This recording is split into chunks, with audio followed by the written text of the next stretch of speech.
been targeted for termination. You're playing with fire, Jay. She's a gold digger. She's not getting a penny of my money. She wants to put us in a retirement home so she can take everything over my dead body. What's the difference? Dead is dead. Yeah, you ought to know. I heard strange noises upstairs. You're not making any sense, but then you never do. And I heard strange noises coming from the cellar. Get rid of her. Bastard, you murdered her! You're crazy! Look, maybe you panicked and accidentally killed her. They were alive when I left here, I swear it. Doctor told me my disease is terminal.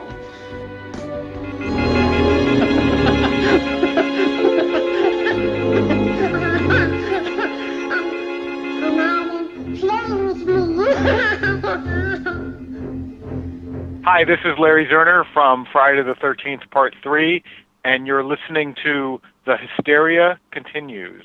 And indeed you are. Welcome back and to a very special episode for a number of reasons. Well, the reasons are it's our 300th episode and also it's our 13th birthday.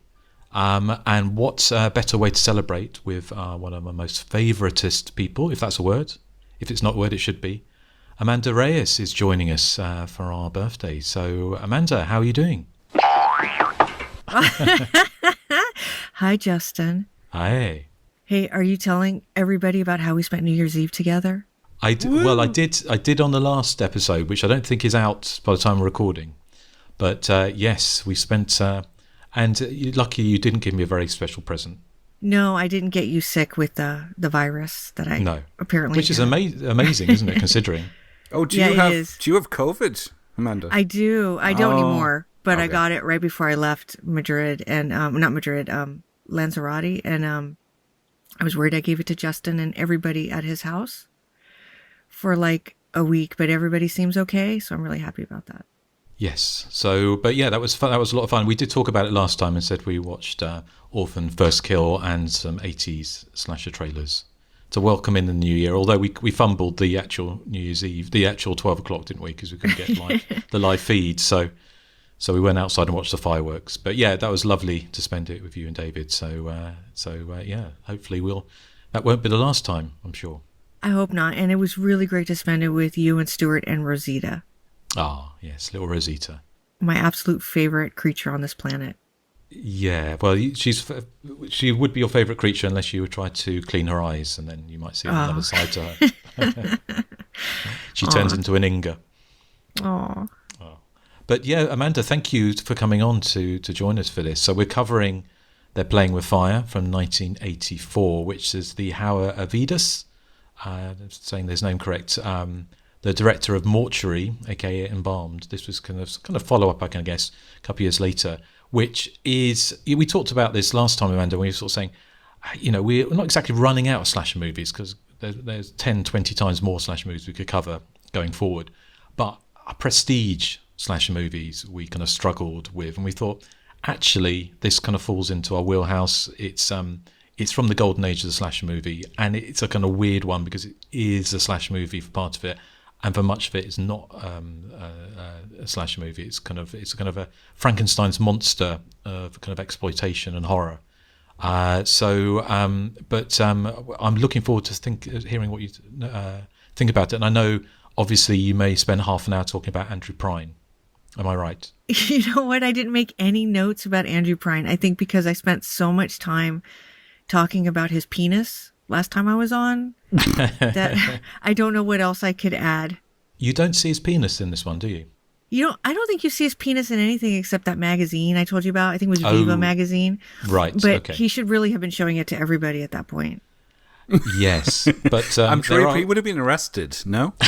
Yes. Well, it's a kind of a special penis. Well, I'm sure you'll be bringing that up later, Amanda. But Erik, how are you doing? Are you feeling festive on our 13th birthday? We are becoming, essentially the show's becoming a teenager, isn't it? So, and obviously teenagers are known for being, well, for one thing, going off when they're a bit older and being murdered by psychos in campsites, but also being kind of testy and bad-tempered. Tear off my clothes! Tear them off! Tear them off, Ralph! Like that? The one thing I said to someone, on Instagram, they wondered why we were covering this for our 13th birthday, and I said, it's kind of like, Sybil Danning was this teenage sex symbol, and we're entering our teen years, so despite the fact that three of us are not of that persuasion, I thought it felt fitting in a way. Unlike Sybil Danning's bra. Yes. Yes. I did reread your review on Hysteria Lives, Erik, which made me laugh about you sort of saying about one of the characters saying you can tell who the killer is because they disappear for long stretches of time, and you said so it made you suspect Sybil Danning's bra.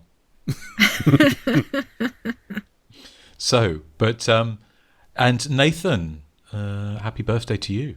Happy birthday. Oh, thank you very much. And how are you doing? I'm doing well, very well. Excellent. And Joseph? Yes, I'm doing very well, actually. And my birthday's in May, Justin. So if you want to get me that Lamborghini or whatever. Well, my birthday's in May, and it's probably before your birthday. Or whatever. It was a Porsche she's driving at the end, I think. I don't know. It was like a Firebird. I don't know. It's a nice red car from the 80s. I want it. What I'll do is I'll see, as my birthday's before yours, Joseph, I'll see what you give me to judge how much I spent on yours. Well, what's the kind of gift you give for someone turning 75? I wouldn't know. Subscription to Pensioners Weekly. Well, you're not 75 yet. You're 74, so, I mean, you should know. Oh, Joseph. See, the jokes are never change. That's part of these. 300 episodes, nothing's ever going to change, is it? Well, talking of things never changing, let's talk about what we've been watching recently. So, Amanda, have you seen anything you want to tell us about? Do you know what? I racked my brain, and the last horror movie I watched was with you, and I think you already talked about it. And everything else I've been watching for, work, and I don't know that I can talk about it, and I feel awful. I couldn't think of one. I could make up something, and I could just talk about prom night for an hour, but I don't want to do that too.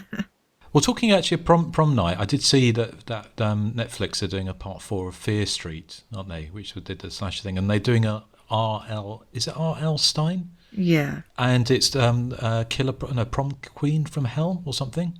Is it a slasher? It's the closest to slasher that the Fear Street novels get, because Fear Street always has usually a killer and there's a death or so in it. But this book has probably the most deaths out of R.L. Stein's Fear Street book. So I'm really looking forward to it because it's totally a slasher in that it's, if they follow the book, it's all the prom queens that are up to be prom queen that year are getting killed off one by one. Excellent. Well, that's something to look forward to, although I'm sure it won't kind of match up to the original prom night. Yeah, I mean, I don't think there will be a disco dance with Jamie Lee Curtis. Amanda, you said you obviously can't tell us what you've been watching recently, but do you have commentaries coming up in the pipeline? I do. I have a couple. I feel like I recorded some stuff that hasn't come out yet, but I honestly can't remember. And then I have a project that I'm working on that's really big, and it requires a lot of film watching, which is fine. But I feel like if I talk about it, it'll be too obvious. Okay. I'm not going to probe you for details. Just remind everyone that your commentary for Fatal Games is awesome. Oh, thank you so much for saying that. Yeah, we had a lot of fun doing that one because we recorded it, Bill Ackerman and I, at the gym that they shot a lot of the film in. And so we went to Redondo Beach in California, and that was really fun. And one thing we didn't talk about on the commentary, we should have, is that they had no Wi-Fi. So we couldn't actually pull up our notes. We had to print them out. And we literally had these little mini books of notes that we had to lay out by topic. Oh, it's like the Stone Age. Yeah, it was. And then we had to quietly rifle through the papers while we were doing the commentary to make sure we had all our notes, we were expressing whatever we wanted to say. And I wish we'd taken a photo of the table because it was just laid out with notes. And then the next day, Bill picked me up from where I was staying. And we went into all these different film locations. And one of the places we went was the flower shop where David Wallace's father works in Mortuary. Oh. Yeah. It's an insurance office now, but it was really fun. Well, I'd say we probably mention Mortuary will come up more than once, I'm sure, when we're talking about their Playing with Fire.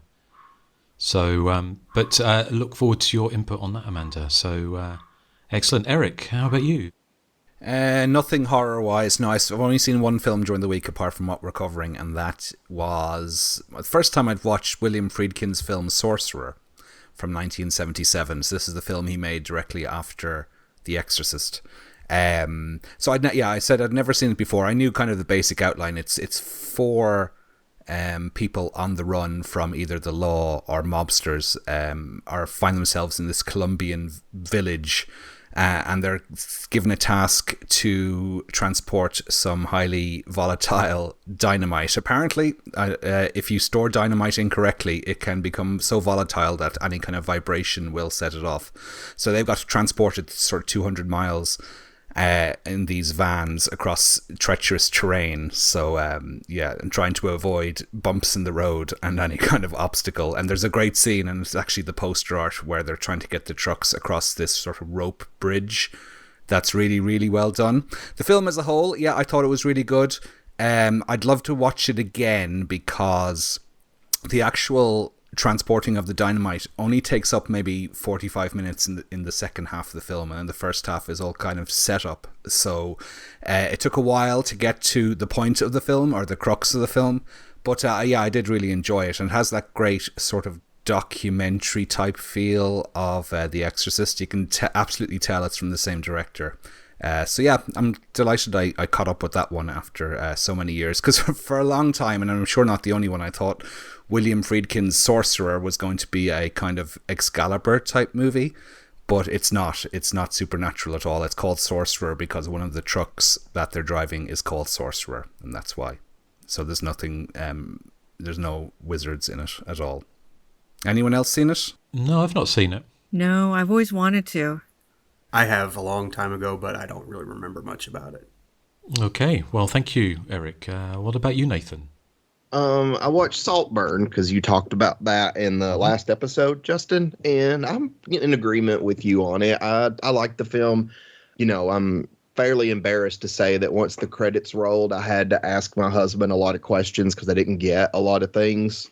Like, so much of it didn't make sense to me. But as the pieces put together between my husband and Wikipedia, I was able to figure out everything that was going on in the film, and I liked it. So that's good. So you deep dived like the character did on that grave? Yeah, well, I also like movies that kind of make me think and try to figure things out, What, like They're Playing with Fire? Yes.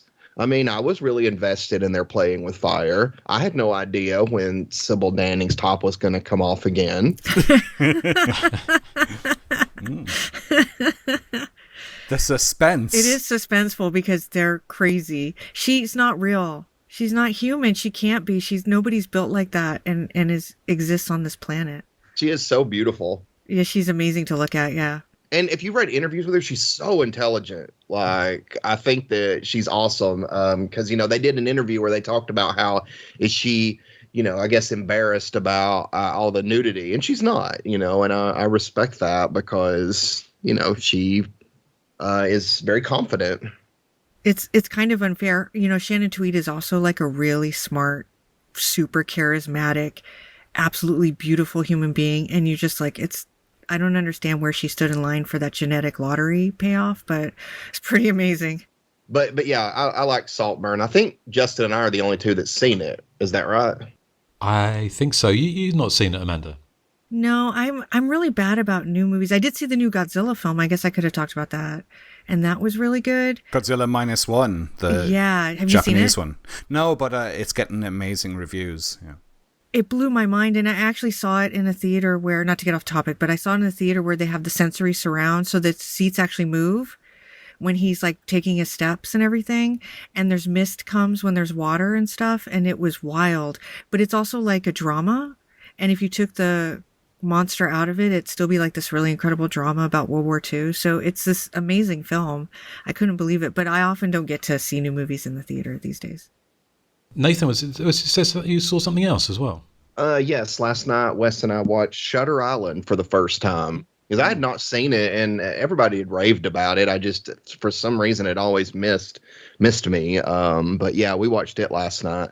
I'm sure probably everybody listening knows what it's about, but just a very quick rundown. It's these detectives go to this island where they have this gigantic mental hospital, and they're looking for a missing patient, and there's all this mystery and intrigue surrounding it. And I really enjoyed it. I thought it was a lot of it was very engrossing, I guess I should say. Like, as each layer was peeled back, like, I just kept wanting to know what is going on here. Wes figured out what was going on like way before I did. And so, yeah, but I mean, I still really enjoyed it. I haven't seen that since I saw it at the cinema, so I can't remember a great deal about it. I do remember the basic premise. It's Leonardo DiCaprio, isn't it? Yeah. Yeah. Martin Scorsese. Is it Martin Scorsese? I think so, yeah. Yeah. So any other thoughts on Shutter Island? Which is funny, actually, because I was just going to say, it's the one film I've seen ties into that slightly spookily.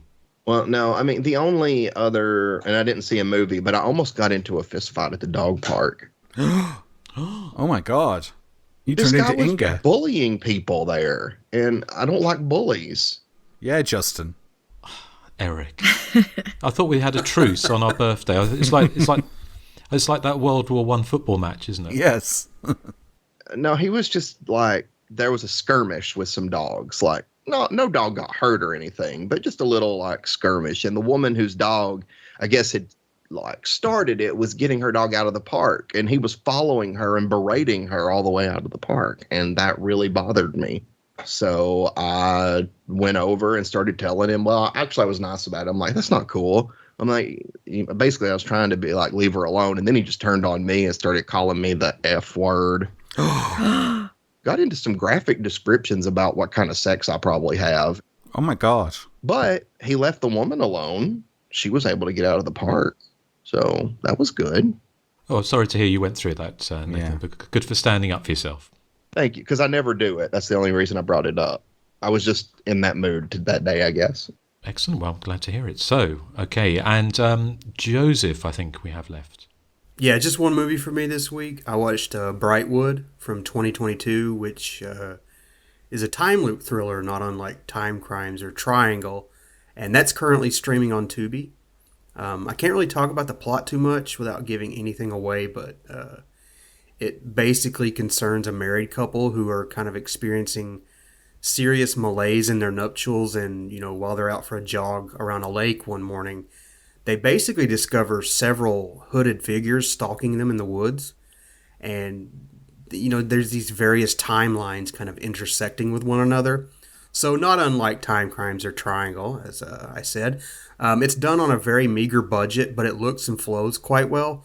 The intersecting timelines are as confounding here as they should be in a time loop thriller. But the problem is the characters. They more or less spend the majority of the movie bickering back and forth until they reach this sort of kind of a false levity, trying to understand their situation, and it just feels kind of one note throughout. It also shows its hand way too early and often with some of the plot reveals. And, I was engaged throughout, but I just didn't care for the characters all that much, who sort of behave like they're reading from a script and not really believing what they're reading or in themselves. It's a close call because it does a lot of things well. But, without someone to care for in the story, it's more of a kind of a thumb sideways maybe. But it's not too bad. Okay, well, I've not heard of that. No, neither have I. But that's it.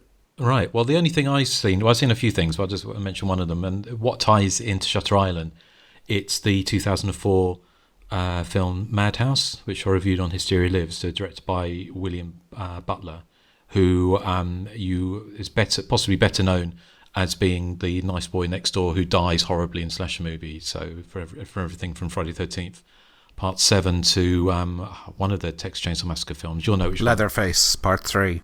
Part 3, yeah. And so this is one of his kind of bigger budgeted movies he directed in the early mid-2000s. And it wasn't, someone suggested it to me because I just always presumed it was this kind of supernatural shocker. And it has around that time, you probably remember, started by the House on Haunted Hill remake from 1999 with the every supernatural film, or actually even with Jacob's Ladder, maybe, I think predated it, with that kind of shaky monster or the shaky ghost or whatever, and the kind of jerky movements, and then it's almost like the pop video, like a Marilyn Manson video. So this film had lots of that in there, but actually at the heart of it is a pure slasher movie. The reason I sort of likened it to Shutter Island is it stars Joshua Leonard, best known for the Blair Witch Project, as an intern going to start work in a remote asylum. And then he realises that things aren't quite as they seem, and then murders start happening, the staff get bumped off one by one. So there's lots of supernatural flourishes and all that kind of jerky, kind of ghostly kind of visions and things. But in reality, you boil it down, it is a kind of slasher movie and a kind of a whodunit. But the William Butler, in his fantastic book, The Boy Next Door, I think it's Tawdry Tales of Movie something, he said that the plot was very, very similar to Shutter Island, which came out 6 years later. So he kind of alluded to the fact that perhaps his film, which I think he wrote with his friend, was ripped off, but in inverted commas. So that was the kind of strange synchronicity, I can guess, with your pick, Nathan. Has anyone seen Madhouse? Yeah, I saw it when it came out on DVD because I was just intrigued to see Joshua Leonard in another movie apart from Blair Witch Project, but I can't remember much about it. I don't remember it being too engaging, but that doesn't mean I wouldn't like it now. No, it's also got Leslie Jordan in it, who passed away relatively recently, who played probably most famous for playing Beverly in Will and Grace, and he actually gets an incredibly gory offing in this, where he has his heads chopped in half with an axe, in kind of quite graphic detail, surprisingly. It's also got Natasha Lyonne in it as well.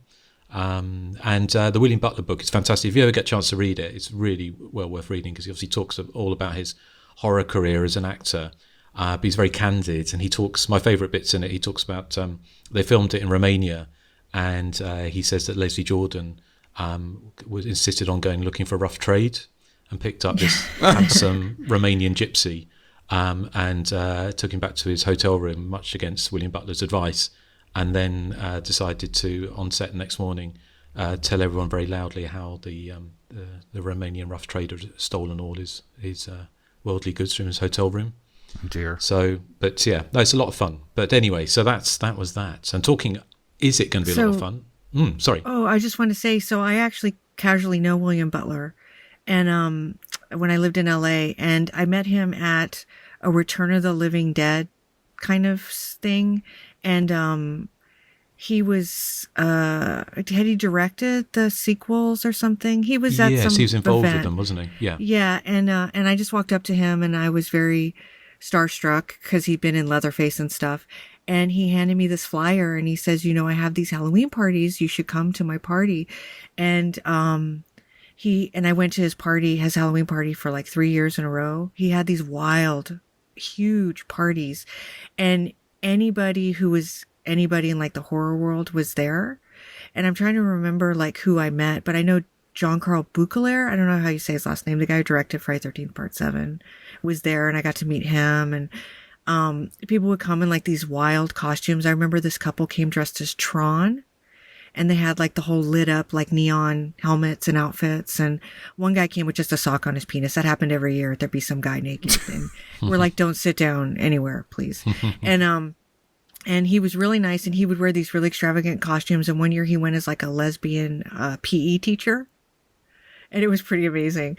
And I never got to know him. I would just show up at these parties, and like I would just stare at everybody. And so when you talk about his book, which I haven't read, I mean, he literally knows everybody, and him and Leslie Jordan were actually really good friends from that moment on. And I think he still hangs out with Natasha Lyonne, and she's had this resurgence because of Poker Face. And he's always posting pictures on his Facebook of like, oh, this is my friend, and it'll be like some ridiculously famous person. And he used to live with Viggo Mortensen, which I'm sure is in the book. Yes, he does talk about that. Yeah. Hey, Amanda. Yeah. Was the sock knee high or ankle cut? It was a knee high. It was like an Andrew Prine sock. Wow. I'm surprised he didn't get thrown out of there. We all just gathered around, and stared in awe. But like, yeah, there's always, because it's LA, you're always going to get somebody who's like, just wants to be an exhibitionist, and there was just one person guaranteed every year to fulfill that need at your party. But he was very generous because he would have like open bar for the first couple hours. So everybody would show up really early and they would just get shit faced. And then you'd have to pay after that. So the parties always started off like right off the bat, and they were really fun. Wow. Yeah, it's definitely, the book is definitely worth a read. So if you just search for William Butler on Amazon, you'll find it. But I bought the ebook a while back when I was researching something, and I'm really pleased I did. It's kind of very illuminating and very funny as well. So I think because we cover one of, well, it was probably when we did Leatherface. Terror Night. Terror Night, that's right. When we were trying to dig up. Yeah, and I actually asked William Butler if he'd do an interview, and he said, "Nope, I'm writing a book. You can read all about it in the book." And I was like, "Okay, thanks a lot, William." Well, that's fair enough. I'll go get your book. Yeah, fair enough. So, okay, well, let's move on to the main feature. So for the 13th birthday and episode 300, we're doing, as we mentioned, Playing with Fire. So here is the trailer, and I shall come back in after this. On a campus with plenty of available girls, all willing to learn, what more could a college student want? Come on, I'll show you. It's the kind of education no co-ed can offer and no textbook could teach. Erik Brown, the star of Private Lessons, goes to the head of the class when English professor Sybil Danning gives him an A+ for extracurricular activities. You're playing with fire, Jay. They're playing with fire. Rated R. Oh, you're playing with fire. A buxom college professor seduces her student to make him the fall guy in her husband's inheritance scheme, but genuine romance and a masked killer complicate matters. So, Playing with Fire came out in 1984, so just at the tail end of the late 70s and early 80s slasher movie boom. As I mentioned before, it's directed by Howard Avidas, who was the Baghdad-born film director who had had a long and varied kind of mostly exploitation career with some horror thrown in, and he'd filmed Mortuary back in 1981, which I think some of the cast in this were also in that film as well. So they're Playing with Fire. It's an odd film. We have had people asking, as Joseph mentioned, why have we picked this one, or why did I pick this one? And for me, it's kind of one of the kind of last hurrahs of the early 80s slasher movie boom, the golden age. Obviously, The Initiation, which I think was really the last movie that came out at that time, because I think it was released in December of 1984 or around that time. So this one it's almost like if you put loads of sort of plot devices, wrote them down on a bit of paper, and threw them in the hat, and then picked them out randomly one by one, and then you wrote a movie based on that. That's kind of what this is. By this point, the slasher movie, was dying a death, and in some ways, like Mortuary, when that came out in '83, I think it was disguised as a zombie movie, or its true nature's disguised. This film kind of disguises the fact that it's a slasher movie by not being a slasher movie for the majority of its time. It's this kind of strange mix of what was kind of popular. So you have Sybil Danning as this voluptuous college professor who's married to Andrew Prine, who's also another college professor at this kind of random university somewhere, and they decide to they want to get Andrew Prine's mother and his grandmother put into a home so they can take over the estate and the fortune. And so Sybil Danning's character seduces Erik Brown's character with a view of getting him to break into the house to scare them so much that they'll go into a retirement home, which makes no sense, but the movie doesn't really make much sense either. But it all kind of backfires when an additional masked killer turns up and actually murders the two old ladies. And the two professors and the students start blaming each other, and they think the other one is actually behind the deaths. But in fact, we find out, and we'll mention who it is. Well, might as well mention now as we do spoil it. It turns out to be a random brother of the Andrew Prine character who has come back from Switzerland with a brain tumour and speaks like a baby duck. But is also enrolled in university and is Erik Brown's roommate, which all sounds completely legitimate and reasonable, obviously. So the film, as we mentioned, it's it kind of is playing off the success of Erik Brown with Sylvia Christel in Private Lessons, which came out, I think it's 81 or 82, wasn't it? Which I was looking into that, and it turns out that Erik Brown was only 15 when he made that. Surprisingly, it's one of those movies that just wouldn't be made today, I don't think. But they kind of, Howard Avidas is trying to remake Private Lessons to some degree with Sylvia Christel, and Erik Brown seems incredibly awkward in that role with her. He just doesn't seem to be able to. He just seems completely out of sorts in it. He does a little bit better with the horror elements. But yeah, it's a complete crackerjack, kind of all over the place kind of movie. It's Sybil Danning, not Sylvia Christel, but despite itself, or because of itself, it's actually quite a fun movie. And I think if you think it's going to be a Friday the 13th or a Halloween or even an Initiation, you may be disappointed. But if you're a fan of those kind of early mid 80s sexploitations, kind of Porky style movies, but you're throwing in all sorts of disparate elements of the kind of the best of drive-in fare of the early 1980s, then They're Playing with Fire has a lot of it, and there's so many kind of what the fuck moments. You can't watch it with a straight face, and I mean, for me at least, I kind of ended up enjoying it. And if you play that drinking game every time Sybil Danning's bra pops off, then you will be under the table in no time. So it's a shame, actually, we didn't have this for New Year's Eve, Amanda. We would have been drunk before midnight. I was trying so hard to get you drunk, Justin. So hard. Yeah. Well, I see. As you know, Amanda, you saw a. How's that difficult? He's always drunk. Yeah. He needs no persuasion. I was very His restrained. tolerance is so much higher than I had expected. Yeah. But Amanda, as our special guest, They're Playing with Fire. Is this one that's on your, where does this stand in the pantheon of 80s slashers or 80s exploitation movies for you? You know what? I had only seen this movie for the first time recently. I had it on VHS for forever, and I think I just assumed it was like a teen sex comedy. And I bought it probably because Erik Brown was in it, because I've always loved him. From Mama's Family was another show he was on. He was like almost famous for like 5 years, and he could never quite like break that barrier. But I know Private Lessons was very controversial, and I saw that when I was like 11. And at the time, you don't realize like how scandalous the film is, because you just are like, oh, this just must be what's going to happen when I get older. You know what I mean? And this movie's kind of like that too. They make it seem like teenagers just fall into wild adventures. Once you hit a certain age, your life just becomes like this crazy roller coaster. And then I watched it, Private Lessons, when I was in my 20s. I had this boyfriend, and we rented it because we both kind of remembered it. And what I remember about it was me being really uncomfortable, and my boyfriend turning to me and very excitedly saying, God, I wish I'd had a maid like that. And me thinking, I feel really weird about you saying that.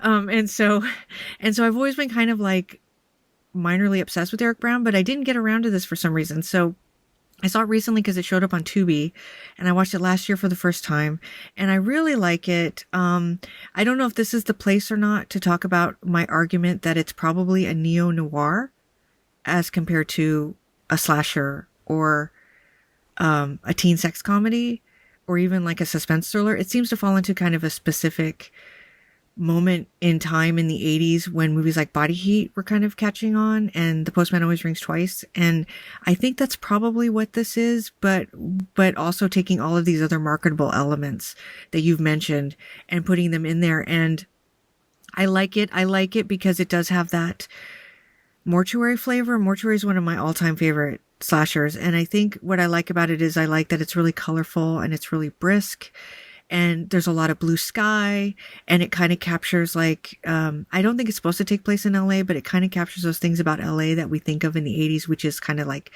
these yachts and like beach living and really bright days and fun-filled nights and a lot of like lurid sex. And it's got all these great things that are happening in it that feel very time capsule-y to me in the best ways.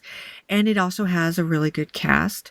So even though it's got some questionable storytelling in there, very questionable storytelling, a lot of it doesn't make sense, I think it works because the actors are very good and they seem pretty committed to what they're doing. They're like, you know what, this is ridiculous, but whatever. And there's like when Andrew Prine sees his wife and Erik Brown making out on the yacht, and he has that moment where he puts his head down and he's like totally crushed about what he's seeing. Like he's giving it his all, and you're like, you know what? They care about what the content is, you know, and they're going for it. And I appreciate the fact that nobody's half-assing it through the film.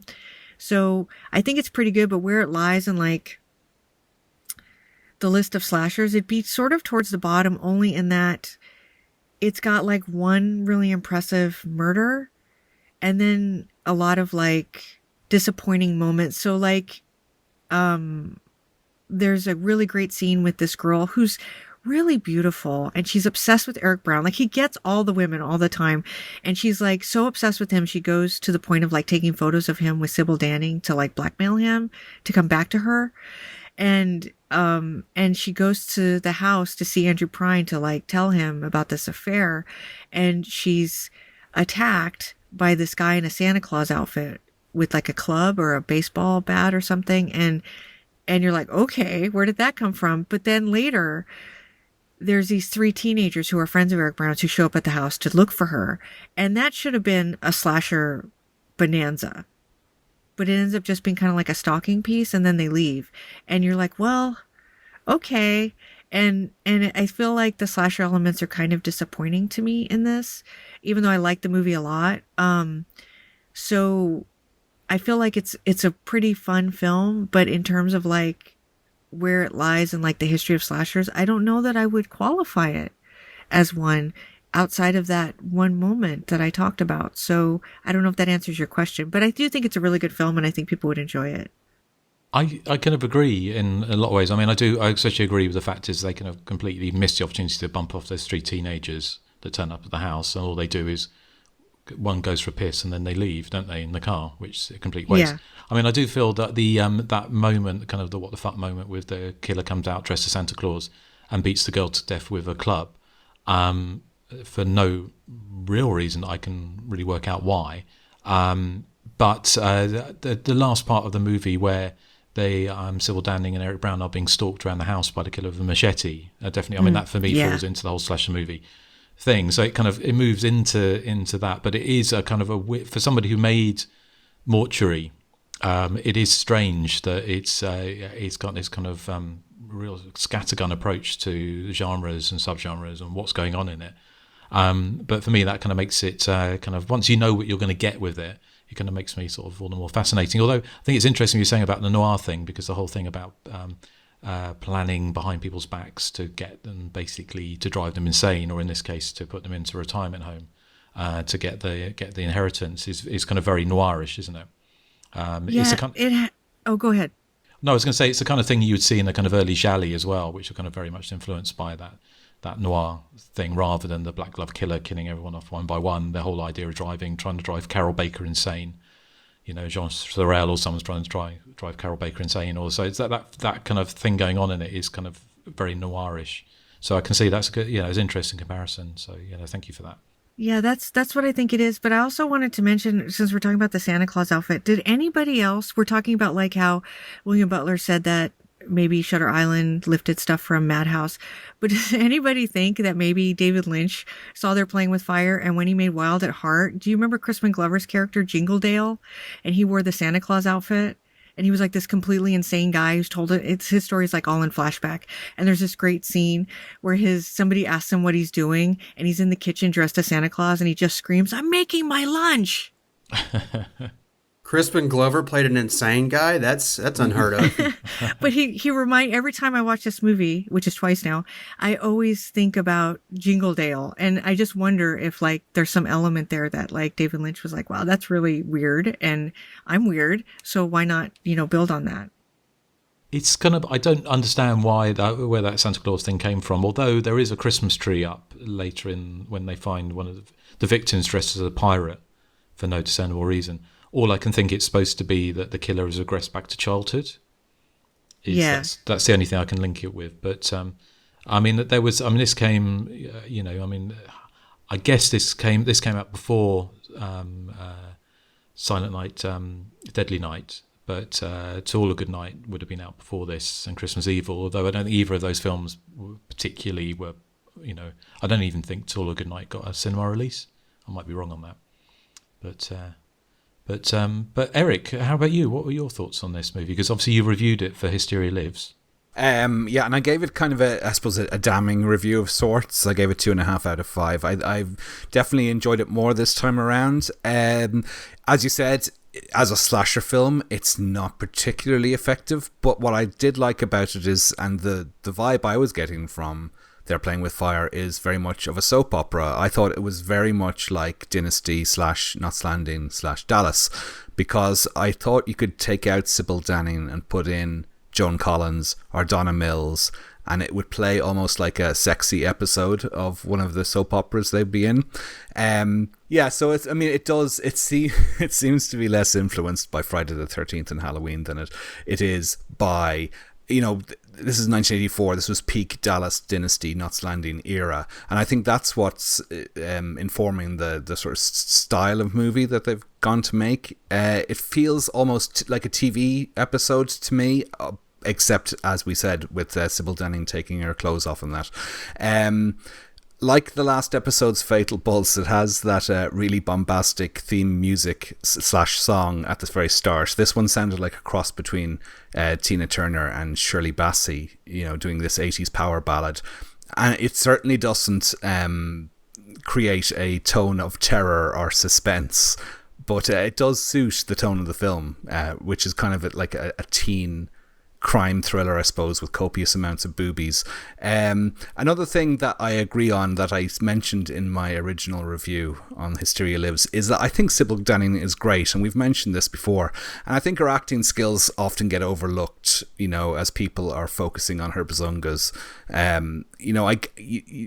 As Nathan said, she had no problem with taking her clothes off for the camera. But I just feel bad for her that nobody mentions that she's actually a really good actress. In this, I think she plays that part really well. She doesn't come across as a total villain. She has some sympathetic qualities. Whereas I think maybe a lesser actress might have just played her as an out and out bitch. But I did have to laugh at the fact that she'd be having totally unsexy conversations with somebody, and yet she has to strip down to her bra and pants, or even less, whilst having this conversation about, what are we going to do about my mother-in-law? How are we going to get her out of the house? Let's continue this conversation whilst I unlace my sexy bra. I wasn't that pushed on Erik Brown's character, if I'm honest. I mean, it's not the actor's fault. I just don't feel the character had a huge range. I just found a bit bland. I thought Andrew Prine and Sybil Danning made up for that, though, with their sort of two villains in inverted commas. So I loved the soap opera vibe. This American soap opera where it's a world of riches and glamour and luxury yachts and sex and money. The kills, they aren't particularly graphic as such. There is some blood, but there's nothing Tom Savini-esque about them. And, the weapons used, there's guns and baseball bats. It's not exactly chainsaws and hedge trimmers. So for me, I don't know if I would class it as a slasher in any way. It just feels so far removed from the usual slasher shenanigans that we would cover on the show. I did think the final act of the film had echoes, particularly the killer's motive of Fatal Pulse, with the terminal illness sort of explanation for their madness. And I loved the super bright sunny ending, where the survivors are just really happy and bubbly as if nobody has just been murdered. I thought that was kind of fun too. So for me, the film, it's kind of like a murder mystery episode of a glossy 80s soap opera with a lot of nudity, and that's not a criticism at all, because I loved Knots Landing back in the day, and Dynasty is something I really need to start watching, because They're Playing with Fire, I thought, definitely not a 5 out of 10 movie as I reviewed it back in the day, which must be about 20 years ago, I'd say. It's now, I'd say, a 7 out of 10 movie for me. So I really enjoyed it this time around. But as I said, not really a slasher film at all. Okay, right. Well, thank you, Eric. Nathan, do you think it's a slasher movie? I think it's got moments, that seem slasher-esque. Obviously, this bat-wielding Santa was a really good scene. Although, when he first hits her with the bat, it's like he barely taps her. It looks like something that I would have done when I made movies with my family. Like, you don't want to really hurt the person, so you just barely tap them. But then they barely tap her, and it makes this big pow sound, like she's just been clubbed. And what I also love is she turns around to face the killer after getting that first hit, very calmly. Like, it's not like the first hit knocks her down. The first hit almost doesn't even phase her. She just gets hit with a bat from behind and then just kind of turns around. I just thought that was hilarious because I'm like, it was a little poorly done, I'm afraid. But I mean, that's one thing I love about Nathan. Can I just interject just talking point before you expand onto your other thoughts about, because I did see somebody said that it couldn't be the killer dressed as Santa Claus, but I did rewatch that scene and Cynthia does go. She leaves the group of students, isn't she, including Paul Clemens and Dominic Braskia, and says that she's going to run an errand, and then Paul Clemens, who plays Martin, turns out to be a killer, then also goes off on his motorbike. But I wondered your thoughts about why he would kill her. I have no idea. I mean, there's no motive to kill her except she was just at the wrong place at the wrong time. I guess so. Yeah, it doesn't make any sense, really, does it? There's no. Yeah, when you find out who it is and why they're doing it, I mean, it doesn't make sense to have killed her. But killers don't. They rarely make sense. I'm drawn back to the movie Intruder, the slasher from the late '80s, where one character the killer kills, and that character would not only didn't they need to get killed, but they could have actually backed the killer up if you think about it. So yeah, I mean, I don't place a lot of thought, or I mean, not that I don't place a lot of thought, but I don't think the killers think that well.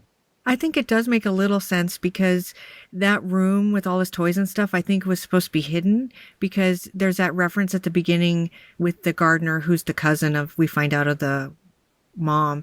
And he says something like, they don't even like me being here when they're not home. And I think that they didn't want them to see that they brought him back, because nobody knew that she had this kid.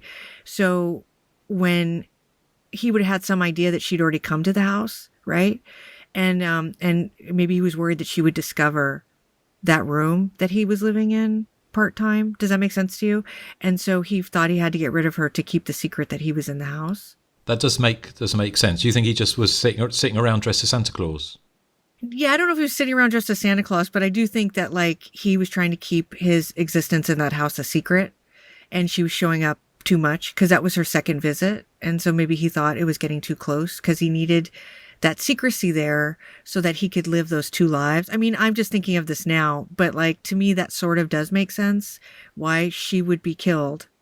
And also maybe that kind of leads back to the maid who gets caught drinking when she says she heard noises in the basement and in the attic. That's right. And upstairs. Yeah, that's right. And then she's like, bitch, just loud enough for that woman to hear her. Those two older ladies were awful, by the way, particularly the grandmother. And I have no sad feelings about their death. I love them. They're my favorite characters in the thing. And well, it seems like there's a burglar in here. Did you kill it? And I'm like, wow, she's awful. I did like I like the mother running after Erik Brown with the massive range rifle. That's right. And start shooting him. But yeah. So, but Nathan, we interrupted your thoughts on They're Playing with Fire. Erik Brown, I liked him. I love him in Mama's Family. I totally agree with Amanda on that. I think he's so good in that show and a lot of fun to watch. But in this movie, I don't know. I just don't know that I buy him as, this love-struck student, wanting to bed like his professor. Or, I know she's kind of pulling him into her, game or whatever. But it's the scenes that I think are meant to be sexy, like Sybil Danning pulls them off. But he just... She sure does. Oh, Nathan. But the scene where they're like, together and stuff. I mean, and Sybil Danning, I think, even said this in interviews. He just seems very nervous to me, and to me, it plays out on screen like very nervous. But again, I mean, hey, he probably, I guess, the character would be. I mean, he's kind of an innocent kid pulled into some craziness and seeing a lot of, as Erik calls them, norks, although I don't know. Well, I don't know that term except from Erik. But anyway, yeah, big fan of the film. I really loved it. Don't think it's a slasher, but it's close enough. But that's my Tupperware. Thank you. So have you finished, Nathan? Because I don't want you to go dog park on me. Are you afraid that I'm going to yell at you, Justin? Don't worry, I don't yell. Okay, well, let's see what Joseph thought then. Yeah, this is kind of weird. You guys are kind of middle of the road on They're Playing with Fire, and I actually really love this film. Although I do have to say something about Erik Braun. Justin, you mentioned that he was 15 in Private Lessons. I thought he was like 13 here. I mean, he's kind of like, "Hey, Sybil." He had that voice. It was like almost the House by the Cemetery kid voice. So he was kind of off-putting in a way, but I thought he was... I guess she had something to do. Yeah, exactly. But I thought he was very likable and this kind of geeky, inexperienced, maybe naive kind of kid caught up in this kind of selfish relative plot line. No one's mentioned that these are basically all selfish relatives. How did we miss that, Nathan? Yeah. And I also like the scene with when he first beds Sybil Danning. I mean, basically she rapes him because he tells her no, and I can't do this like 15 times. So no means no, Sybil Danning. But, it's Sybil Danning. I probably would have done the same. I wouldn't have said no, but if I did, I would have let it happen anyway. But that's just... Would you have had a full-on conversation with her while y'all were doing it? I'd had a full-on something. I don't know about conversation. But, I disagree on the slashing stuff, actually. I like that it's kind of this soap opera-ish kind of melee of just idiocy leading up to kind of this slashing stuff. And the slashing stuff, it kind of feels kind of jarring in a way. It's kind of good and kind of creepy in spots, especially that Santa costume scene, which, like you said, doesn't really make much sense, but it's so kind of jarring and out of place. And then you have that finale where they're just kind of being stalked around. I thought it was really well done. I liked all the characters, even the ones who were supposed to be quote unquote bad. I thought they were just kind of, just fun to watch. The movie's just engaging all around. I mean, there's never a boring moment. It's funny when it's supposed to be. It's not funny to the point where they're trying to be funny. There's a lot of accidental humor on top of the stuff that's supposed to be humorous. So I think it blends well. Although I did have a question. How did Sybil Danning actually get the money? Because she wasn't related to the family. And I know she was married to Andrew Prine's character, but he died. So how did she get the money? Is it just because she was married to him and he was the last in line? Yeah, a lot of times spouses inherit.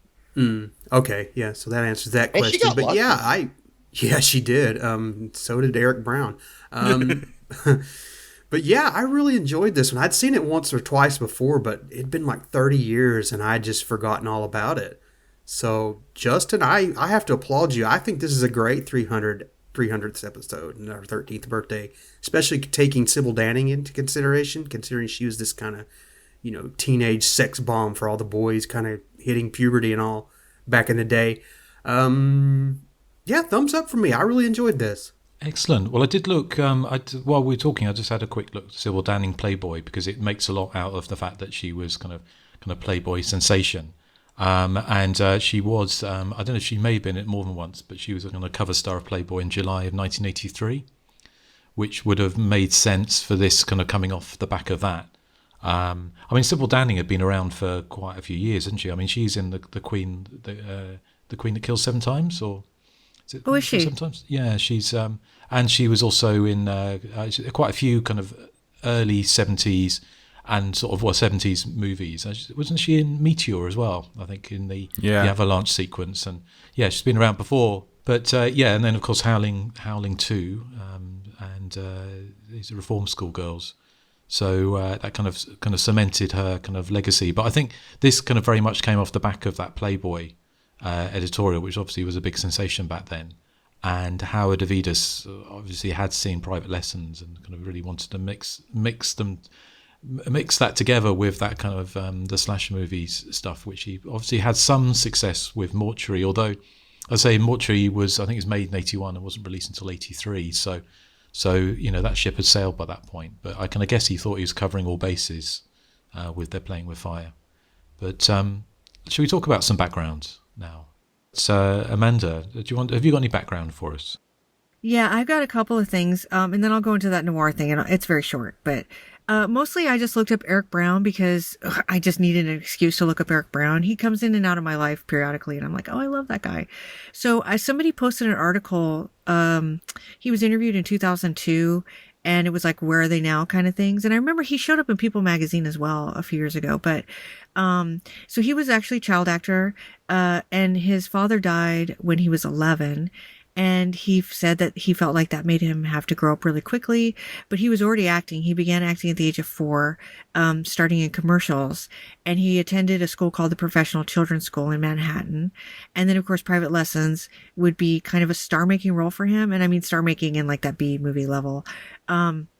I have him at 16, but you have him at 15. I thought he was 19, and I think I thought that because I needed to think that because it made me feel less weird about him in that movie. But I guess he was quite young.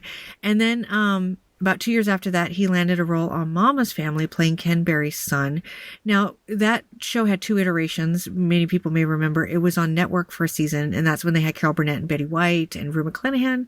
And then it went into syndication. And when it went into syndication, they wiped out all of those actors, and they brought in Alan Kaiser from Night of the Creeps, who played Bubba, and he replaced Erik Brown and the girl who played Erik Brown's sister, whose name I can't remember. She was awesome on that show too. Yeah, she's in an episode of an after-school special called Tough Girl that I really love. And then he was having a hard time kind of finding work, and he ended up kind of going behind the scenes and doing production work. And he was working on Stepfather 2, directed by my friend Jeff Burr, when he met his wife. He and I think she had realized that they'd never really gone to school or pursued an education. So they went to college, and I can't remember where it was, but I feel like it was USC or UCLA. And I believe she went on to get a master's in women's studies, and he got a degree in political science. They moved to DC, and for a time, Brown actually worked for Bill Clinton. And then he was working for another political person there when he felt that kind of profession was taking him too much away from his home. He'd become a dad, and he ended up becoming an environmentalist. And he works basically for companies that educate and work on improving the environment. And I think that's what he's still doing. I found him on Twitter, and I can't remember the name of the company that he works for, but I believe that he's been there for like 2 decades or something like that, which is really amazing. So he's kind of an impressive guy. And then the only other things I pulled up, and I have some thoughts about the screenwriter, the co-screenwriter of this, but I did some Mortuary, They're Playing with Fire crossover lists, because there's a lot of people that have worked on both films. So Alvy Moore, who plays David Wallace's father in Mortuary, runs the gas station and They're Playing with Fire. And Alvy Moore is a really interesting guy. He wrote Brotherhood of Satan, I think, with L.Q. Jones. He was best known for starring on Green Acres as Hank Kimball, and he's known as a comedy guy, but he actually has this really interesting background in horror.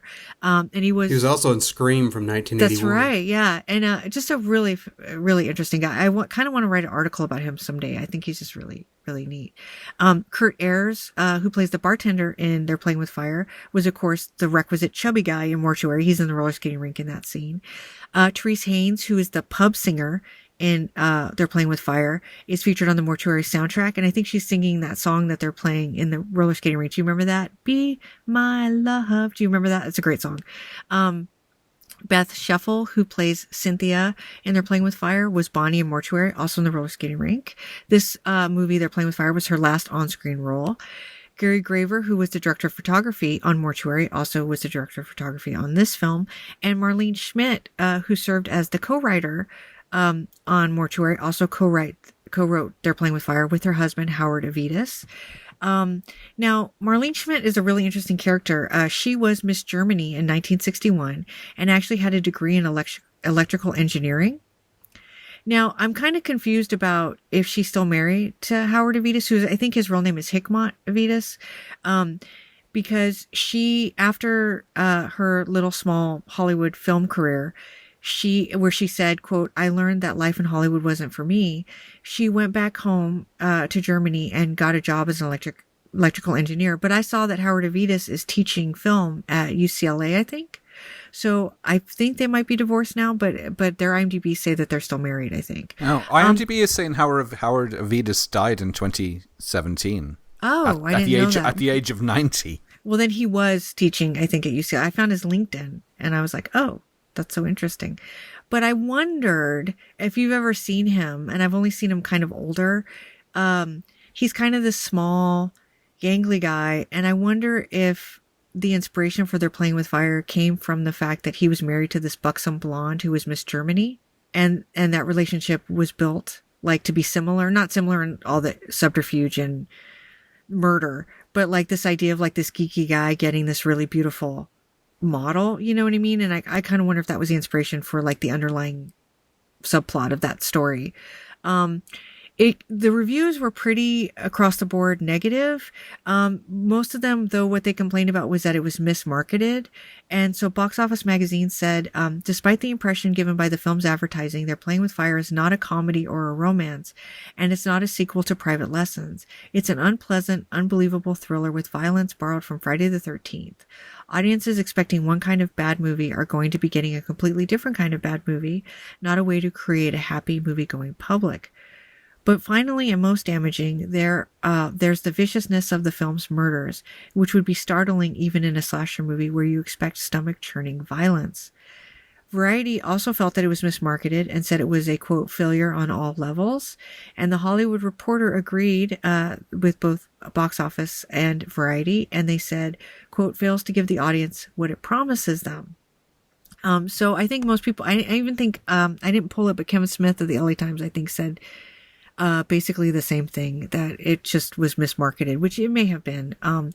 But I wanted to just talk briefly about the neo-noir elements, because we had talked about the Sybil Danning character, which is really interesting because she is a femme fatale for all intents and purposes, but she also ends up kind of winning at the end of the film, which you never see in neo-noirs, which I find really interesting. But there's this book called According to Detours and Lost Highways, A Map of Neo-Noir by Foster Hirsch. And he wrote, a key noir notion is that criminal instincts are innate in even the most sober-seeming citizens, and that once they are given into, they become all-consuming as well as contagious. The cop or private investigator working to solve the crime is often tempted and sometimes succumbs. Characters in noir stories cross boundaries as victims of bad timing, chance encounters, and their own forbidden wishes. In a fateful split second, typical noir protagonists plunge into the other side of the law. So he goes on to write about the aesthetics of the neo-noir, which he calls pulp fiction, meaning the city would be stylized, which allowed characters to place or conceal or transform their identity. Hirsch writes that it's a world, quote, bristling with fleeting pleasures, dirty business, and threat, end quote. The first neo-noir is generally considered to be 1966's Harper, which starred Paul Newman and Shelley Winters in a film about a woman who hires a detective to find her son. Films of that era, though, are mainly just an extension of the noir that predated it, meaning stylistics were key, as well as this kind of existential crisis, themes of isolation, and other common tropes that you would have found in the classic noir films from, I guess they ended in the late 50s, so the decade before Harper. But it wasn't until Body Heat was released in 1981 that the idea of the neo-noir became its own genre, according to critics and, film analysts and historians. It was a mix of old school filmmaking and a sexier presentation of that style of storytelling. In this era, there was a lot of remakes and adaptations, including, of course, Against All Odds, which is sort of a remake of Out of the Past from 1947, No Way Out with Kevin Costner, which is a retelling of The Big Clock from 1948, and of course, The Postman Always Rings Twice with Jack Nicholson, which was originally released in 1946 under that same title. Many others just paid homage to the classic noir, including, of course, Johnny Hansen with Mickey Rourke and the movie Final Analysis with Kim Basinger. what I thought was interesting is that there's often an undercurrent of class consciousness, which we see here. We see Erik traversing class boundaries as he moves from this kid living in a pretty bad part of town. You see the door outside their apartment. They have a big apartment, but it's not in a great neighborhood. In the apartment itself, the building is like covered in graffiti and the door is made of metal. And then he kind of moves himself into this world where he's with these rich people in yachts and these big houses. And of course, while many have detectives, when they don't, at the core, the main character always finds himself investigating a crime, which of course we see here. But what I like about it is I'm wondering, in the notes I made was, does Playing with Fire mess around with male masculinity codes? And does Sybil Danning do the same with femme fatale codes? So by that I mean, in most noirs, the protagonist is very hard-boiled. He's usually been there, done that. And here Erik Brown is nothing like that. He's this very innocent kid who's going to school and has a crush on his teacher, and then finds himself in this world of like crime and murder and mystery and intrigue and sex. And it's like a very much like plays off as a male fantasy at the end where he ends up with the girl. And usually the femme fatale does not make it to the end, or if she does, she gets caught for all of the lies and whatever she's been doing to the protagonist. And here we see her kind of rewarded for starting off with like false pretenses, and yet she gets all the money. She gets the guy, if Erik Brown is the guy she really wants. She even gets the frickin' dog, you know what I mean? And so it's like, is this movie, I don't think it's super self-aware, but if Howard Avidas is plucking from all of these different kind of things that are happening, can we argue that maybe Body Heat and the success of films like that in the early 80s played a part? And yet at the same time, because of his relationship with this beautiful buxom blonde woman in his real life, was he sort of twisting these codes and tropes on its ear for his own film? And that's just a general question, if anybody wants to try to answer it for me. Well, I think. Well, thank you for that, Amanda. It's fascinating and expansive as always. So, but to answer that question, I mean, I think I wouldn't be at all surprised if he was throwing in sort of neo-noir stuff like from Body Heat, which I mean, it's the kind of exploitation of horror film makers' kind of toolbook, isn't it? To sort of shoehorn in popular elements from films that have been popular before. I mean, the book we quite often mention is The Blood Money, which is very good at talking about that, about how slasher movies especially sort of utilised films like Animal House and so films like Girls' Night Out and obviously Friday the 13th had that kind of some Animal House style bits to it because that had been popular. And then so I'm sure Howard Avidas, especially when you look back at his filmography back to the kind of 70s exploitation films like Scorchy and The Teacher, which is supposedly, although it's not, I don't think it's exactly a remake, but it's a very similar setup, isn't it, of a teacher who seduces a pupil for nefarious means. And I've seen it in some places being called that They're Playing for Fire is essentially an updating of that. But yeah, I can definitely see him wanting to shoehorn in things from like Body Heat, anything that had been successful. I mean, as far I can't think of another slasher movie from this time that has got more of a potpourri style kind of pick and mix approach to filmmaking, really. So it has pretty much everything apart from the kitchen sink. You know, the only thing it's missing is Nazis and nuns.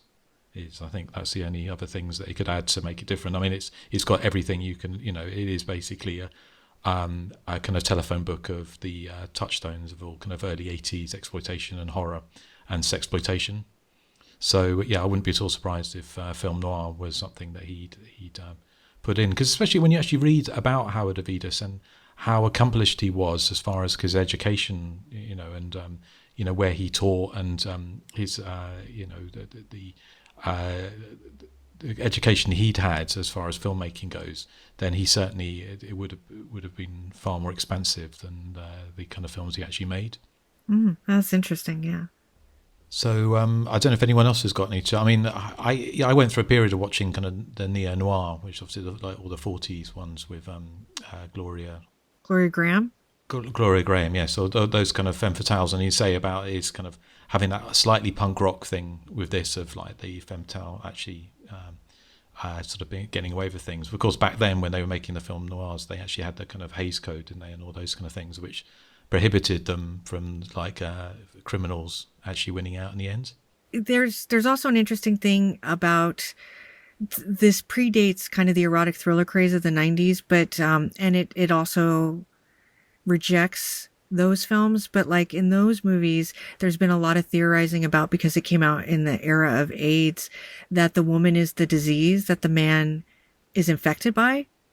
And if you watch if you see the movie Wide Sargasso Sea, which is based on a book, and I read the book and now I can't remember how closely related it is, but he literally is infected.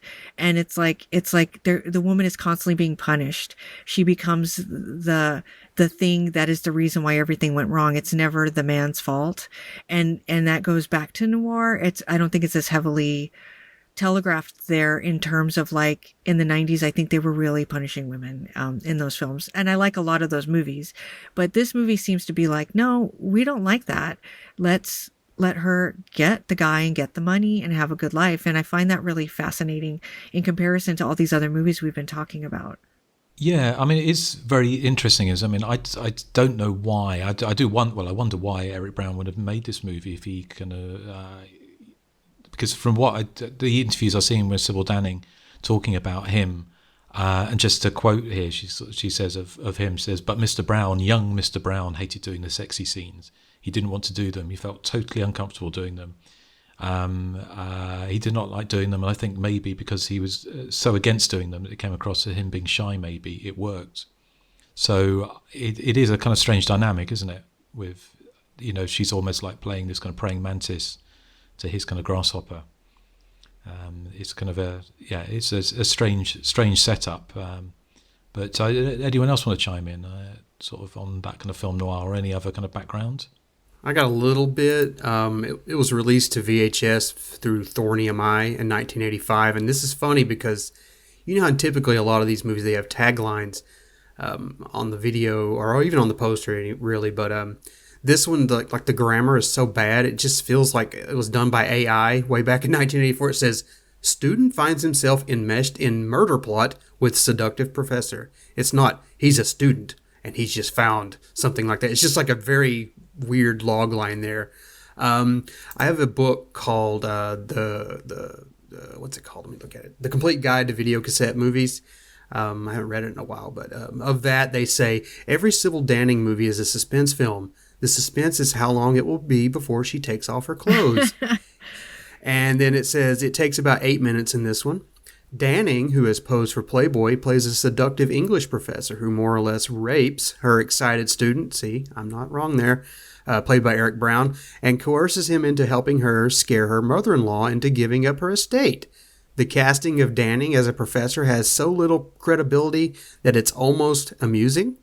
Brown, who appeared in Private Lessons, has no discernible talent for prepubescent males only. And I thought that was a funny review and kind of covered a lot of the same points I had, but that's all I have. Well, thank you. Nathan, do you have Wikipedia open? I actually do not. Erik Brown was also on the show Mama's Family, and I did not need Wikipedia for that, Justin. That's because Amanda's already said it. Amanda knows I knew it. I think we share a deep love for Erik Brown. You know, it's so funny because I don't know what it is about Erik Brown, but like all my life I've been kind of in love with him. And I think it is because he's this geeky, kind of unassuming kid, and he seems so sweet. And according to what I was able to find about him online from people who knew him, or I guess when he was going to school and stuff at UCLA, he's like a really wonderful guy.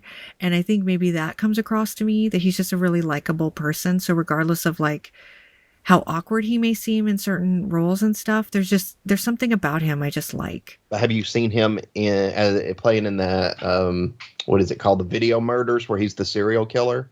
I have, and I've only seen half of that movie, and I like it, but doesn't he have like a beard in it or something? Like he's trying really hard to get that into that like grittier Erik Brown.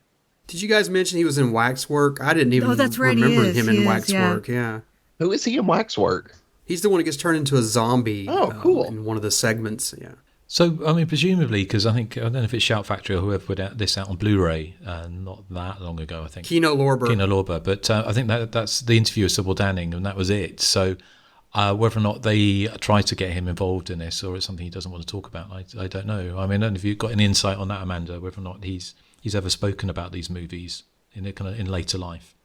I never saw him talk about the movies themselves, but I don't think he looks back on his career as like a bad thing. I just feel like he felt when he got older that maybe it wasn't for him, kind of like Marlene Schmidt said, and he decided to pursue something else. But the interview that I did read, he didn't really talk about the films, but he didn't seem like upset about his career either. Okay. But Erik, do you got anything for us? Yeah, just a few things. Paul Clements, of course, who plays Bird in this and is turns out to be the killer.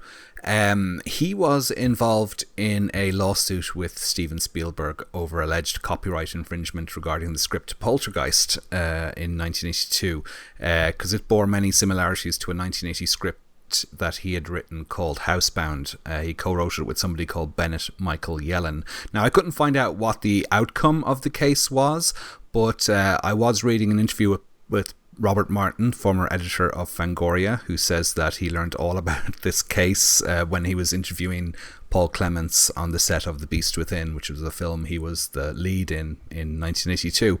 And he was saying that he started investigating it, and he said that everything that Paul Clements claimed is true, and that Rob Martin said that he could write a book on the dark side of Spielberg if he was allowed to, but he probably wouldn't be allowed to. And also, you'll like this bit of trivia, Justin, because Paul Clements was also in J. Lee Thompson's Passage. Oh, Erik, is that your joke of the week? No.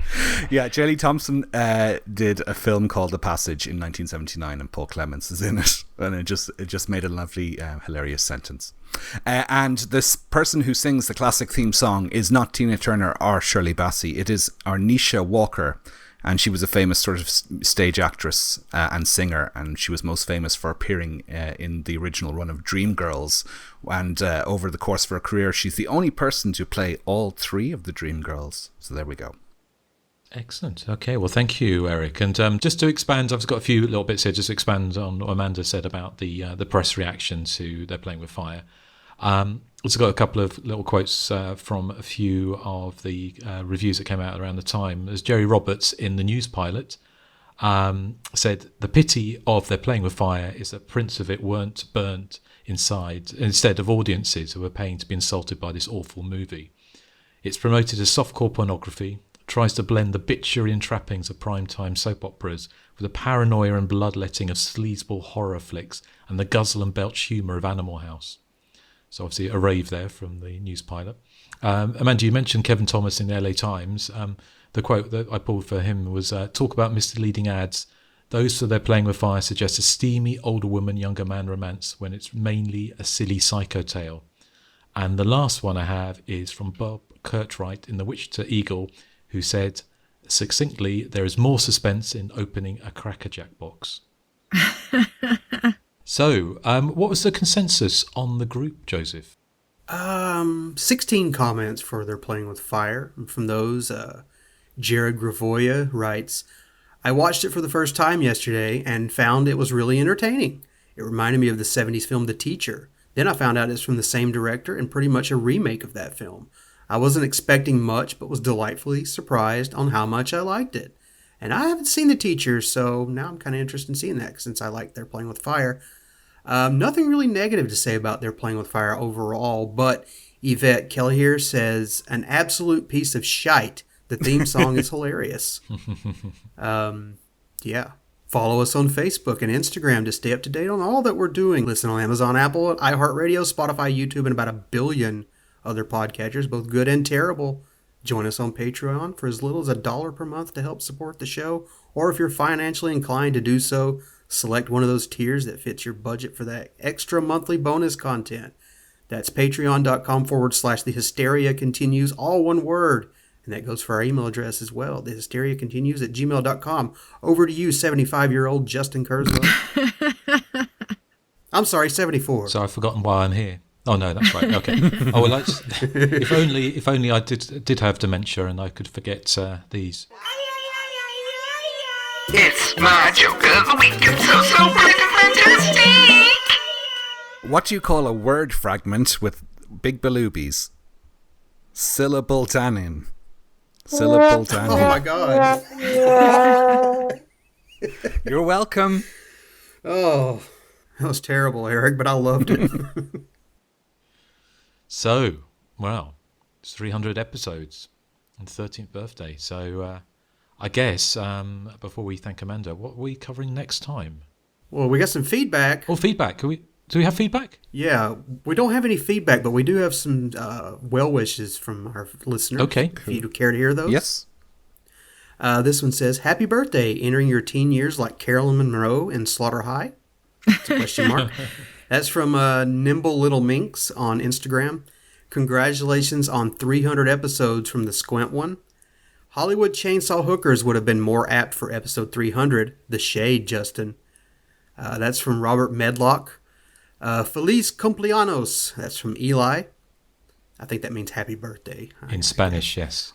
Yeah. I jumped on the Hysteria bandwagon all the way back in 2015 and have been hooked ever since. Yeah, it's definitely parasocial on my end, but hey, who cares? Thank you guys for more amazing content than I know what to do with and for your hard work and dedication. It's definitely appreciated. That's from Tyler Elkins. And speaking of Tyler, he will actually be joining us as a guest on the next episode, which Erik will announce at the end of today's show. Happy 30th birthday. I think he meant 13th birthday, but it feels like 30 years. That's from Wayne Zenith. Happy birthday, guys. Love that you're still going strong, telling the same old tired jokes. LOL. Been on this journey with you for years now and look forward to the years to come. Never stop slashing. Shane Lambert. Happy 300th, guys. Love the show. I even re-listened to episodes and will continue to do so. Jean-Paul Arends, I think is his name. For a 300th episode, congratulations, gents. There could have been a better movie. The shade again, Justin. And that was from Jenny Hall Cameron, Justin, one of our friends. I know. I I haven't apologised yet to Jenny, but I don't apologise for anything, actually. Happy 300th and 13th. That's from Yvette Kelly here again. And finally, this one is a bit of an essay that I had to kind of dwindle down a little bit, but it's from YouTube, and it says, "Happy 13th birthday and 300 episodes. I've been keeping tabs on every single show since discovering you fine gentlemen all the way back in 2012. Some episodes I've listened to several times, some I've listened to only once, and none have disappointed. I am an ancient creature roaming the earth. Seriously, I will not disclose my age. I'm that old, over a decade older than Justin even. And I am what you would call an old age thrill seeker, indulging in the fringe pleasures I was unable to when I was a younger, working class cog in the machine. I've always loved horror movies and have been partial to slashers, but now I am retired and I have gotten so much joy sitting around the house and listening to Erik's always brilliant, no matter what, joke of the week segment. Justin's always fascinating background and sheer hatred for that Toya hag. Yay! And then it goes on to say, I kid, Erik, I love Toya. Oh. Nathan's off-the-wall picks to elicit pained groans from the other three. And Joseph finally for having the Stugatz. He says that's Italian gutter speak for cojones, by the way. And that's not racist because I myself am old world New York Italian. So that's a cool word I've never heard before. To underscore a film's flaws in a respectful manner and his wholly underappreciated quick wit and one-liners. Well, thank you. The four of you together rival some of the greatest ensembles in and out of the film narrative, and I sincerely hope we get 300 more episodes and that I live long enough to hear them all. So raise a glass if you're thirsty, smoke 'em if you got 'em, and may the hysteria continue. That's from Robert Diorio? Does he eat Oreos? Diorio. And we had about 50 more generalized happy birthdays, but it would probably take another hour to read them all out. So thank you guys very much for the well wishes. Yeah, thank you. Makes us all feel wanted, doesn't it? Yes, it does. Oh, warm and fuzzy. Group hug. And then someone will be murdered. This is the way the Hysteria continues. But thanks for everyone who's listened. And we may be, I don't know, we did talk about releasing a few things as a little thank you to our listeners, didn't we? A few bonuses. Oh, yes. Mm-hmm. Well, yeah, there's something else we're going to try to release. I haven't gotten the go-ahead on that yet. It's something we have to get permission for, so I'm still waiting. If it gets released, you'll know. But if not, we'll talk about it on the next episode. Cool. Okay. So, so as we're moving forwards into the 300s, you teased what we're covering next, Joseph. So I think this is your pick, isn't it? No, it's mine. Oh, it's your pick. Sorry, Erik. Sorry. Okay. Yeah. So this is who's joining us first?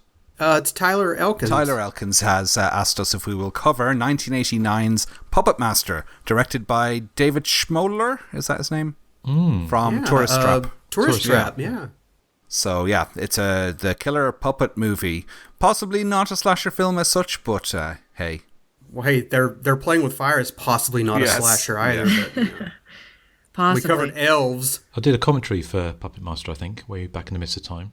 Did you? Yeah. With Callum Waddle. Oh.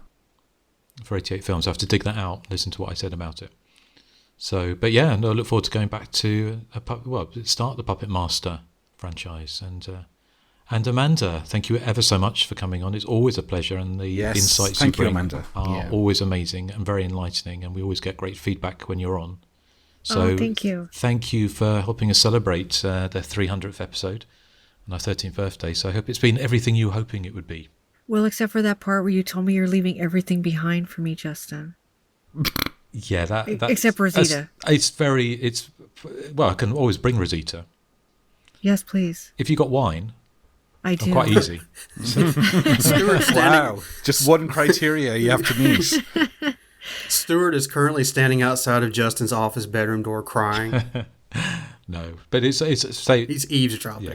It's fantastic to have you, and of course, I'm sure it won't be too long before we have you back on the show, Amanda. Yeah, and thanks, obviously, guys. we look forward to hearing what you. I know you can't talk about what you're working on at the moment, but I'm sure it will be worth the wait. So I'm sure everyone, ourselves included, will be waiting with bated breath to see those announcements. I will say, because Erik brought up Fatal Games, that the same time that was released, I worked on a proto-slasher called The Las Vegas Strangler, which starred Robert Dix, who's, I guess, most famous to me for being in a lot of Al Adamson films. And it's kind of a really amazing, weird little movie that was considered lost until recently. It ended up on Vinegar Syndrome's Lost Picture Show box set. And if people are interested in really weird, obscure proto-slashers, I think that one's a lot of fun. And the most interesting thing about it was that there was no information about it anywhere. And I reached out to the producer's daughter, and she gave me a lot of information. It turns out her mom plays Robert Dick's mom in the movie, and her grandmother plays a madam in it. And it was like a family production, and it's a really interesting film. So if you like Las Vegas and you like... It's not really slashing, but it's like it's very giallo in a lot of ways. It has like the black gloved killer thing happening in it from the early 60s. I highly recommend it. And it was a lot of fun. I did that commentary with Bill Ackerman. Excellent. Well, thank you, Amanda. And thank you for everyone listening.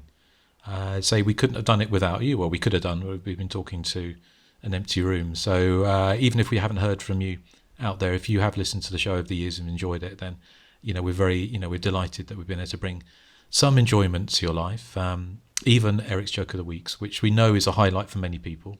Yeah. Yes. So, thank you for listening. And I'll just do, obviously, we mentioned what we're doing next time, Puppet Master. I kind of guess, given that it's 84 and the big hair and the LA sunshine, I guess we have to play out with the theme tune for They're Playing with Fire by Anisha Walker.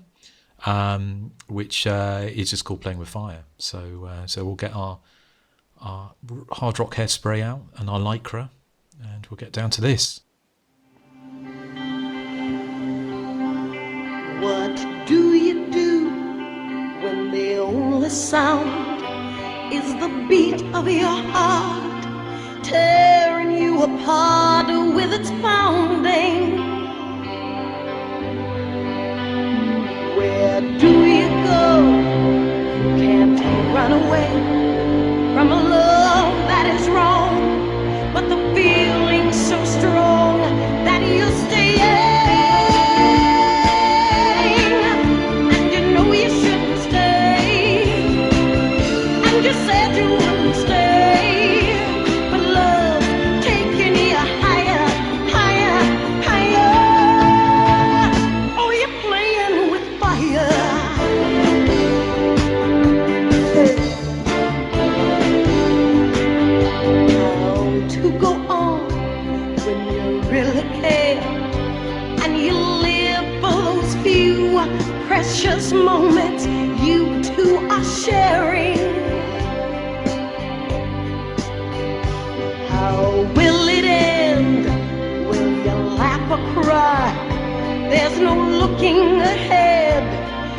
live for now instead, 'cause you're flying.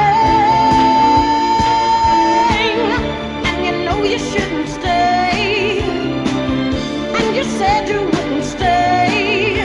But love taking you higher, higher, higher.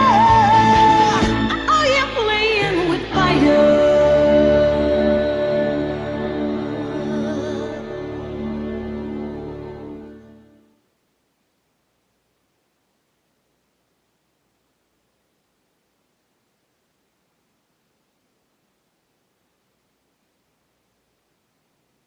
Talking about copywriters here, but the DV Dust Jacket actually refers to them as sumptuous sacks.